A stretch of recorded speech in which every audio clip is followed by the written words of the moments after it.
Bienvenidos a nuestro podcast La Biblia en un año, episodio 200. Nuestro devocional del día de hoy se llama La gracia justa. Se dice que el problema más grande en el mundo no es que haya poca democracia o que haya demasiada pobreza o pocos medicamentos antivirales contra el SIDA, sino el hecho de 2/3 de la población mundial viven fuera de la protección de la ley. La falta de justicia tiene un efecto terrible en muchos de los pobres del mundo. El tema de la justicia y la gracia recorre toda la Biblia. No podemos entender completamente la gracia sin entender la justicia. Una definición de la gracia es amor inmerecido. Hay una palabra mnemotécnica en inglés que se utiliza para explicar la gracia. Grace, God, rich and grace, expense. La riqueza de Dios al costo de Cristo. Vemos hoy cómo Jesucristo hace disponible la gracia para ti y para mí. Vamos a estar leyendo Proverbios, capítulo 17, versículos 15 al 24, en la Nueva Traducción Viviente. Absolver al culpable y condenar al inocente son dos actos que el Señor detesta. Es absurdo pagar para educar a un necio, puesto que no tiene deseo de aprender. Un amigo es siempre leal y un hermano nace para ayudar en tiempo de necesidad. Es una insensatez dar garantía por la deuda de otro o ser fiador de un amigo. Al que le gusta pelear, le gusta pecar. Altas murallas invitan al desastre. El corazón retorcido no prosperará. La lengua mentirosa cae en problemas. Los padres de un necio sufren. No hay alegría para el padre de un rebelde. El corazón alegre es una buena medicina, pero el espíritu quebrantado consume las fuerzas. Los perversos aceptan sobornos a escondidas para pervertir el curso de la justicia. Los sensatos mantienen sus ojos en la sabiduría, pero los ojos del necio vagan por los confines de la tierra. El primer punto que vamos a ver en nuestro devocional es la vital importancia de la justicia. En muchos países del mundo las personas culpables escapan de la justicia. A menudo las cárceles están llenas de personas inocentes, muchas de las cuales nunca han sido juzgadas ni condenadas. Absolver al culpable y condenar al inocente son dos cosas que el Señor aborrece. Ambas son formas horribles de injusticia. Son abominables para Dios y tienen un impacto perjudicial en la sociedad. Gran parte del problema es causado por el soborno. El malvado acepta soborno en secreto, con lo que tuerce el curso de la justicia. Un abogado de un país en vía de desarrollo me comentó un día que si querías que un caso llegara a los tribunales más rápido sin dilatación habitual, que era de aproximadamente 10 años, tenías que engrasar las ruedas, lo cual era un eufemismo para soborno. La lucha por la justicia es una responsabilidad seria. Requiere trabajo duro y podría conducir fácilmente al agotamiento. El libro de Proverbios está lleno de una sabiduría muy equilibrada. Nos recuerda la necesidad de la familia y los amigos en todo tiempo. Ama al amigo y en todo tiempo ama al amigo para ayudar en la adversidad. Nació como un hermano. Además de la familia y los amigos, la diversión es importante. Gran remedio es el corazón alegre, pero el ánimo decaído seca los huesos. No te tomes a ti mismo demasiado en serio. Necesitamos reírnos de nosotros. La risa es como un entrenamiento interno. Ejercita tu alma y la mantiene saludable. Vamos a estar orando. Señor, muéstranos lo que quieres que hagamos como individuos y como iglesia para hacer que la justicia esté disponible para todos. Ayúdanos a mantener el equilibrio en nuestras vidas, al tomar nuestras responsabilidades en serio y aún así encontrando un espacio para la familia, los amigos y la diversión. Amén. Vamos a estar leyendo también Romanos capítulo 5, versículos del 12 al 21 en la Nueva Traducción Viviente. Y dice la palabra de Dios así: comparación entre Adán y Cristo. Cuando Adán pecó, el pecado entró en el mundo. El pecado de Adán introdujo la muerte, de modo que la muerte se extendió a todos, porque todos pecaron. Es cierto, la gente ya pecaba aún antes de que se entregara la ley, pero no se le tomaba en cuenta como pecado porque todavía no existía ninguna ley para violar. Sin embargo, desde los tiempos de Adán hasta los de Moisés, todos murieron, incluso los que no desobedecieron un mandamiento explícito de Dios como lo hizo Adán. Ahora bien, Adán es un símbolo, una representación de Cristo quien aún tenía que venir. Pero hay una gran diferencia entre el pecado de Adán y el regalo del favor inmerecido de Dios. Pues el pecado de un solo hombre, Adán, trajo a muerte a muchos, pero aún más grande es la gracia maravillosa de Dios y el regalo de su perdón para muchos por medio de otro hombre, Jesucristo. Y el resultado del regalo del favor inmerecido de Dios es muy diferente de la consecuencia del pecado de ese primer hombre. Pues el pecado de Adán llevó a la condenación, pero el regalo de Dios nos lleva a ser hechos justos a los ojos de Dios a pesar de que somos culpables de muchos pecados. Pues el pecado de un solo hombre, Adán, hizo que la muerte reinara sobre muchos, pero aún más grande es la gracia maravillosa de Dios y el regalo de su justicia, porque todos los que le reciben vivirán en victoria sobre el pecado y la muerte por medio de un solo hombre, Jesucristo. Así es. Un solo pecado de Adán trae condenación para todos, pero un solo acto de justicia de Cristo trae una relación correcta con Dios y vida nueva para todos. Por uno solo que desobedeció a Dios, muchos pasaron a ser pecadores, pero por uno solo que obedeció a Dios, muchos serán declarados justos. La ley de Dios fue entregada para que toda la gente se diera cuenta de que la magnitud de su pecado,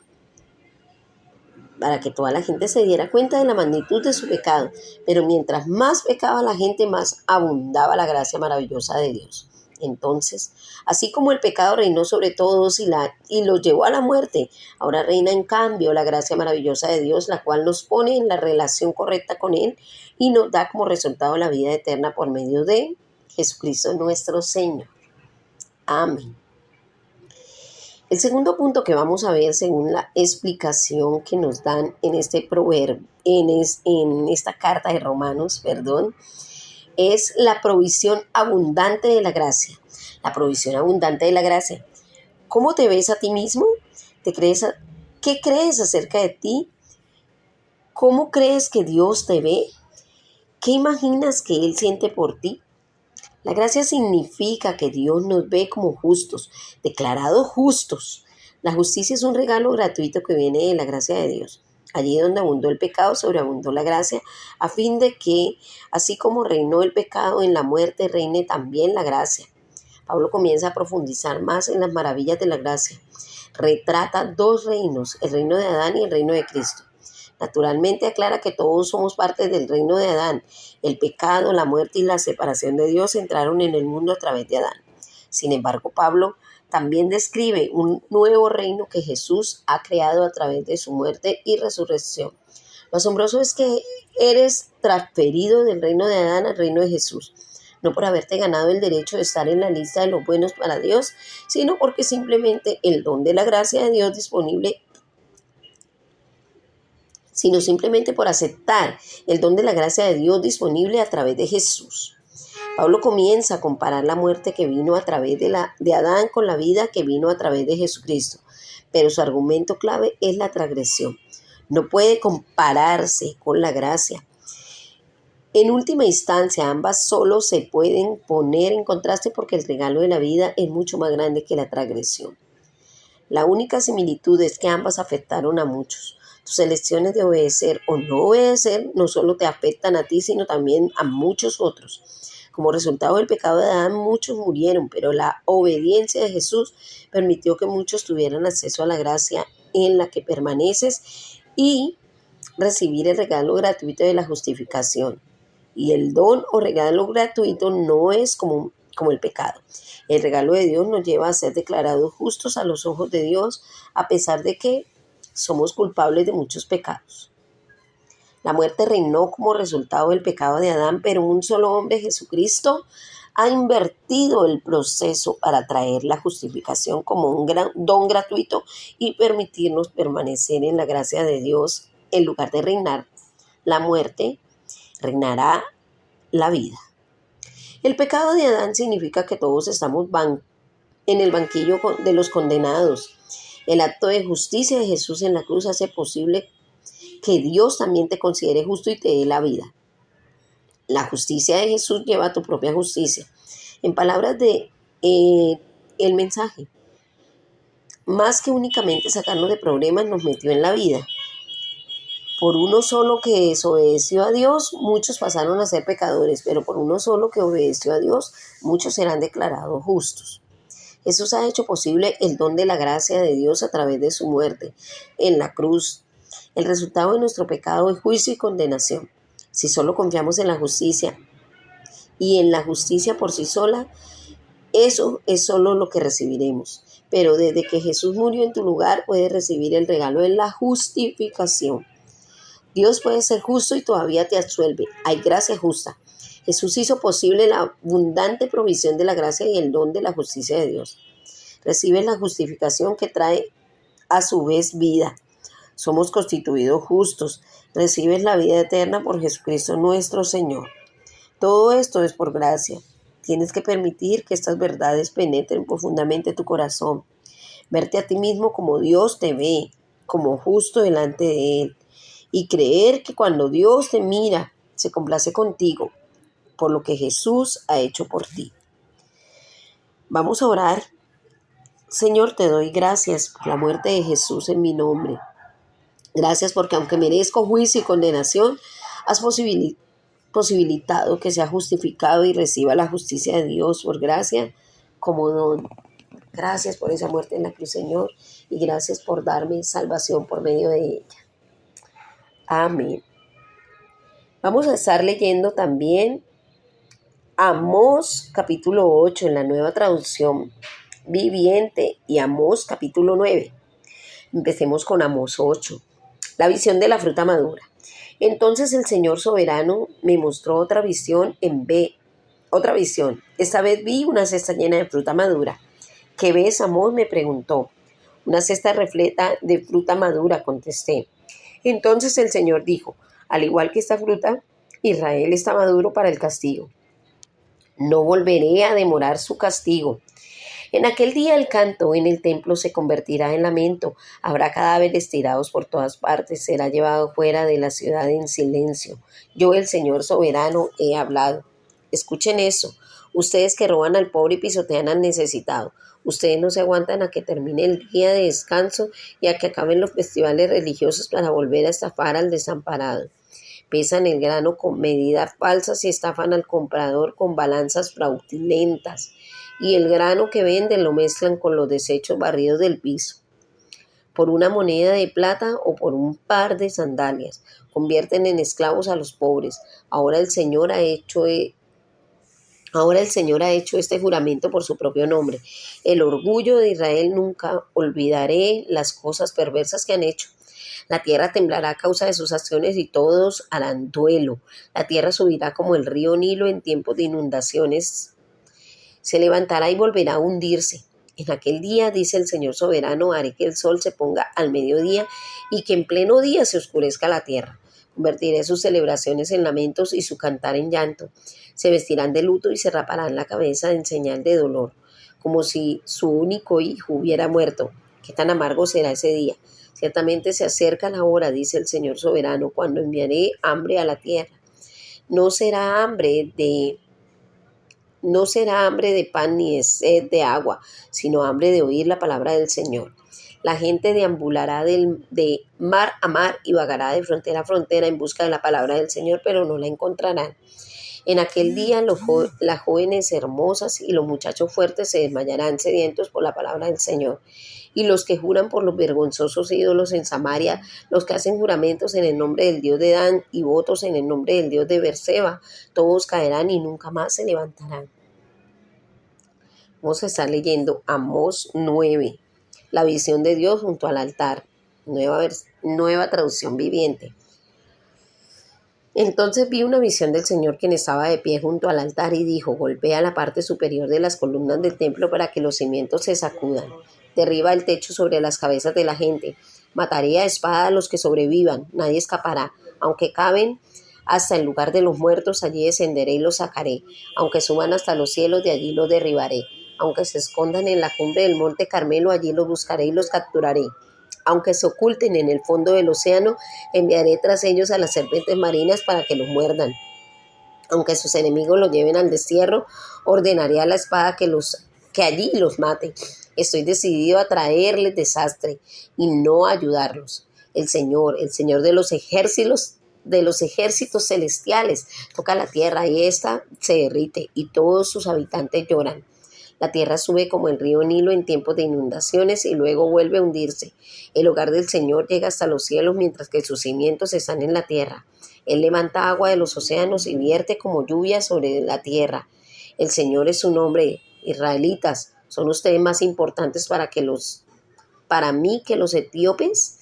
Pregunta el Señor. Saqué a Israel de Egipto, pero también traje a los filisteos de Creta y a los arameos de Kir. Yo, el Señor soberano, estoy vigilando a esta nación pecaminosa de Israel y la destruiré de la faz de la tierra. Sin embargo, nunca destruiré por completo a la familia de Israel, dice el Señor. Pues daré la orden y sacudiré a Israel junto con las demás naciones, como se sacude el grano con un cernidor. Sin embargo, ningún grano verdadero se perderá. En cambio, todos los pecadores morirán a filo de espada. Eso dicen, nada malo nos sucederá. Promesa de la restauración. En aquel día restauraré la casa caída de David, repararé sus muros dañados de las ruinas, los reedificaré y restauraré su gloria anterior. Israel poseerá lo que quede en Edom y todas las naciones que he llamado a ser mías. El Señor ha hablado y cumplirá estas cosas.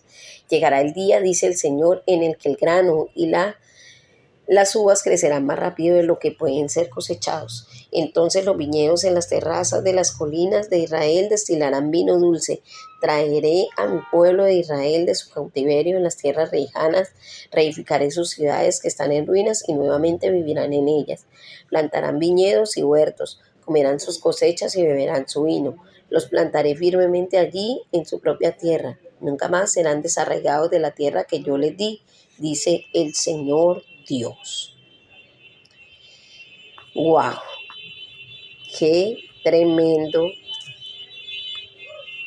El tercer punto de nuestro devocional es el Dios de la justicia y de la gracia.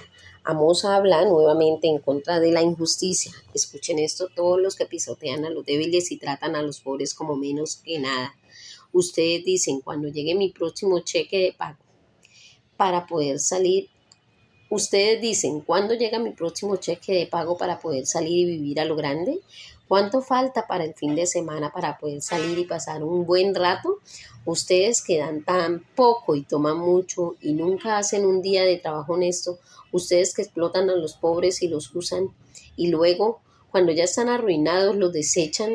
La situación de aquella gente no era diferente a la situación de la gente que vemos hoy en nuestra sociedad. La gente está muriendo de hambre espiritual. Hay hambre de oír la palabra del Señor. La gente está buscando, prueban drogas, alcohol, sexo y poder. Todo eso es un intento de satisfacer esa hambre profunda que no encuentran. Pero no encuentran ese alimento espiritual. La finalidad de la ley bajo la antigua alianza era proteger a los desfavorecidos, pero como ocurre a menudo hoy en día,